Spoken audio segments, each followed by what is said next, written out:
What's going on, guys? It's Rest, and in today's video I wanted to go over a all-around build for Amara that's going to get you prepared for the new DLC that's coming out September 10th. This build is very flexible and is going to allow you to run whatever you want to run, but in this video specifically I'm going to be running what I think to be the best gear for it. If you can't get some of this gear, or you just simply want to run something else, you absolutely can. This video is just to help everybody out so everyone can be ready when the DLC launches. This is the best level 60 Amara build in the game, and taking it to level 65 when the DLC drops is going to make it even more insane. With that being said, if you would like to download this build, my save files are located in my Discord channel. The link for the Discord will be in the description. If you download the build, enjoy the video, or find it helpful in any way, consider subscribing. It's free and it's what allows me to keep making videos like this for you guys. But with all that being said, I hope you enjoy the build. Alright, so starting off, as you can see, we're running three of like the main best weapons in the game, and that is just the Monarch itself. We have a shot, corrosive, and incendiary one.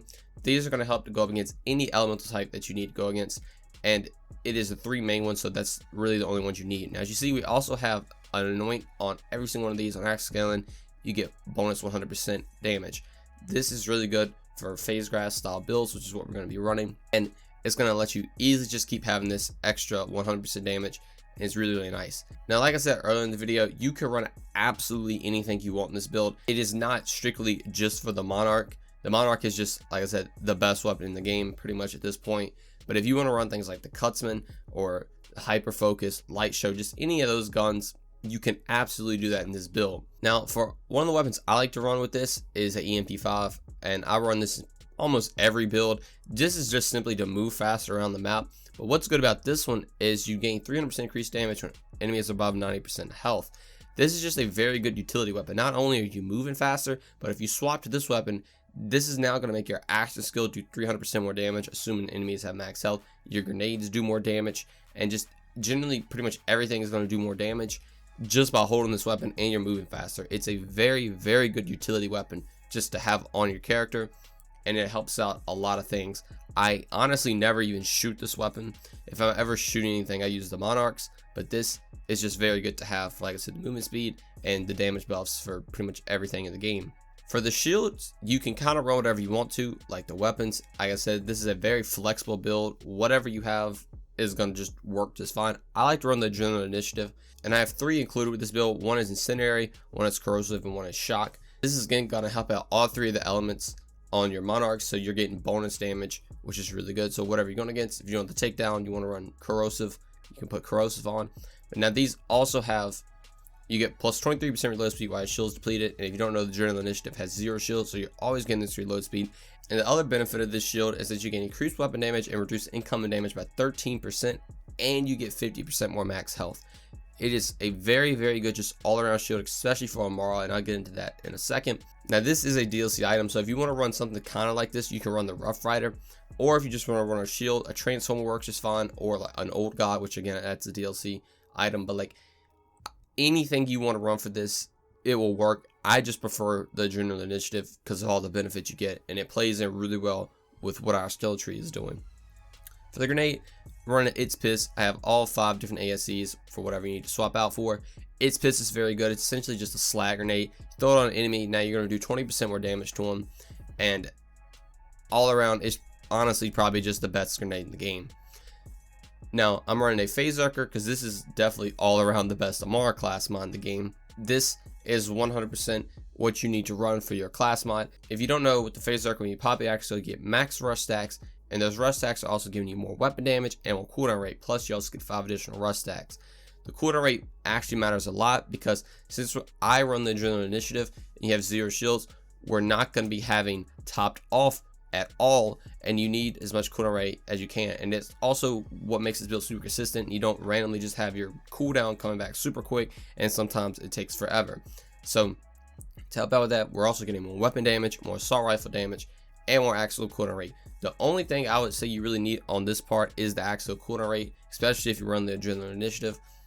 The weapon damage and assault rifle damage obviously is helping out with the Monarchs, but you can get whatever you want. If you're going to run like a SMG, obviously try to get SMG damage, or if you want to run action skill damage, you can get action skill damage because with things like the MP5, you're going to be buffing your action skill a lot. So it's whatever you want. This is, like I said, generally just an insane Amara build. Like, you can pretty much just run whatever you want to, and it 100% but will get you prepared for DLC 4. Now, for the artifact, I'm running Pearl with enough knowledge. This is just, again, probably the best artifact in the game, especially on something like Amara. This lets your consecutive hits grant stacks of damage, and you get up to like 105% more damage. And on this one, you get more fire rate and more magazine size. And more magazine size is insanely good for something like the Monarchs or just any fast firing weapon, because now you're going to have a bigger magazine size to put more DPS out, and it's very, very nice. Now, the final artifact I have is a Cutburst launch pad. This is just to regenerate ammo. Essentially, you can just slam on the ground, and the rockets that spawn are going to hit enemies and you refill ammo. This can work for any gun, rockets, assault rifles, snipers, anything you want, and it is very, very, very good. Now, for the skill trees, again, you can run kind of any augment or axe skill you want to, but the main two action skills are definitely Ties That Bind and Phase Cast for a couple reasons. Ties That Bind is obviously the best action skill in the entire game for mobbing. It lets you just straight up kill everything in the game with just a couple shots. It's kind of ridiculous. But to buff Ties That Bind, we're going to be going down the blue tree with getting 5 points to do harm. So essentially, the linked targets that Ties That Bind links together is going to take increased damage, and it lets you melt them even quicker. I'm putting 3 points of fast stance. We get reload speed, weapon swap speed, and motion speed. This is really, really good for the Monarchs, because if you're swapping out the elements to whatever you're going against, you can easily just swap really quick. And the motion speed is going to let you pull the bipod out and put it back in for your movement speed and more damage very, very quickly. And it is super nice on Amara. Like, I can't stress how nice it is. Now, I'm not taking any points in Alacrity, and I'm actually putting 3 in Restless to get more cooldown rate. Since we're running the Adrenaline Initiative and we need as much cooldown rate as possible, we're going to put it in that. And plus, this is also giving you 23% reload speed when your shield is depleted, so that is actually going to be making up for the Alacrity, and in some scenarios you're going to be getting even more speed than what Alacrity was already doing. So that's another reason I like to run the Adrenaline Initiative. It kind of just synergizes really well with the skill tree, and you can take things that you normally wouldn't be able to take. Now, I'm putting 3 points of Transcend, so we get 38% accuracy and 27% more critical hit damage after we pop our action skill. This is really, really good for bossing and also just generally mobbing in general. The accuracy is going to make the Monarch really, really good, and the critical hit damage is going to make the Monarch obviously just doing the same amount of damage, or just any gun you want to run. 1 point to send it so we can buff all our action skill augments. Now, this is actually a very good skill. One for Soul Sap. This is going to help our healing a lot. We're going to have around 25,000 health with our Adrenaline Initiative, so this is going to help heal that, and obviously Ascendant's buffing that heal. But if you want to run Still and Saman, Ascendant to buff that. You can also run Allure, but one of the main things is Revelation right here. Ascendant is actually buffing Revelation's damage by 25%, and this is actually tied to your action skill. So if you're running the EMP5 that I was talking about, you're getting 300% increased weapon damage with enemies above 90% health. This is buffing that Revelation damage, and if you're running Ties That Bind, when you phase grasp the enemy and everything links, a Nova is going to go off and it kills everything. So if you ever want to swap out and not have to shoot, you can definitely just run this and you're going to kill everything without having to shoot. So not only is it very flexible with all the guns that you can shoot, you can also just run this and never have to shoot. This is also buffing things like Phase Cast as well to buff your damage if you want to one-shot enemies with Phase Cast. And it's honestly kind of crazy. So like I said, now we have a build that you can run whatever you want to, shooting wise, shield wise, grenade wise, everything. And now on top of all that, you also have this build where you don't even have to do any of that, and your action shield just does everything, simply because of Revelation and Ascendant. Now, I'm also running 3 points in Lay Bare, so whenever our action hits the enemy, we get 25% increased damage to those enemies it hits. This is also really good for bossing. So if you want to swap to something like Phase Cast, if you're going against Grave Ward, you can throw 2 Phase Casts out. Since you're running Avatar, you're going to have 2 stacks of Transcend. You're going to apply this 25% debuff. You're going to proc your Anoints, and you can just shred bosses. These 3 paired together is just absolutely insane. But now I have 3 points of Rasp, get 20% more gun damage, and 20% more after you pop axe kill. This is just another nice general buff to get more gun damage. It's not too crazy. If you actually want to take a couple points out of Wrath and put them in Restless to max your cooldown rate even more, you could do that, but I just throw them in Wrath to get even more damage. 3 points in Awakening, so we get 30% more rush attack effectiveness, which means we're going to get more do harm damage, which is really, really good. 1 point Remnant, so whenever we kill an enemy, we're going to spawn this orb that is essentially taking our overkill damage and gonna just immediately one-shot an enemy. Remnant is very, very good to just invest 1 point in, and it plays in so nicely because we have to get down to the bottom. And like I said, we already talked about Avatar. this is going to let you pop your axe twice for cooldown and get 10 more rush stacks. So with everything, you're getting 25 rush stacks, which means you're getting an insane amount of damage, cooldown rate, then your do harm is getting an insane amount of damage, and it is absolutely insane. Now going into the next skill tree, I'm putting 3 points of steady hand, so 32% more handling, 31% accuracy. Just generally a very good skill, and we need to get down to the bottom. I'm not putting any points in infusion because I'm not trying to do any elemental damage with the actual element. This is solely just based on the weapons themselves, and this is also what is allowing you to kind of just use whatever you want to, because you don't have other things limiting to you to use specific elements. Now I have 5 points in anima, so we get more status effect damage, duration, and actual status effect damage. I needed to get down to the bottom. Like I said, I'm not trying to put any points in infusion, so I threw it in here. I guess this kind of does help out a little bit, but not too much. 5 points is Tempest, so we get 30% elemental damage, 20% more shock damage. Very, very good. Obviously, one of Amara's best skills in the game. You're getting a solid amount of damage increase, and it helps out a ton. 1 point Illuminated Fist, so whenever we melee an enemy, we're going to do our axe cut element, and we increase our melee damage for 75%. This is really good when you pair with things like Groundbreaker. You're going to do even more damage. The Monarch puts out an insane amount of burst damage, so you're stacking that Groundbreaker damage up, and then this is buffing the Groundbreaker even more, and then you can just one-shot enemies. Now, Illuminated Fist also heals you with sustainment right here, so that is another thing that's very, very good. You can just melee an enemy and pretty much get max health. It's kind of like the knife drain.